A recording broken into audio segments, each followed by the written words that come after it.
నన్ను చెన్నైకి తీసుకొచ్చి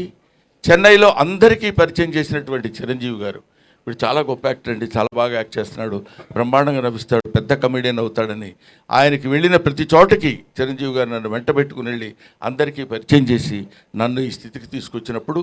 జంధ్యాల గారు వీడైతే చాలా బాగుంటుందని అహనా పెళ్ళంట సినిమాలో నాకు ఆ క్యారెక్టర్ ఇచ్చి నన్ను కీర్తి స్టేషన్లో కోట శ్రీనివాసరావు గారి అసిస్టెంట్గా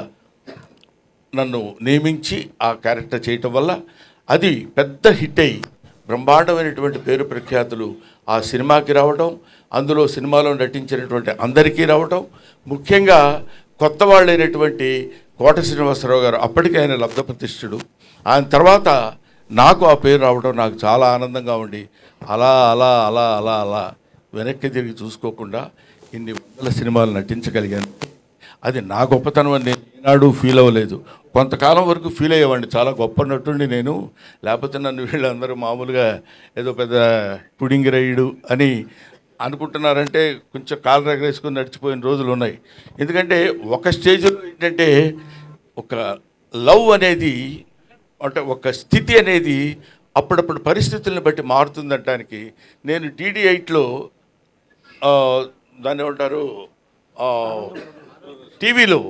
టీవీ దూరదర్శన్లో మాట్లాడేటప్పుడు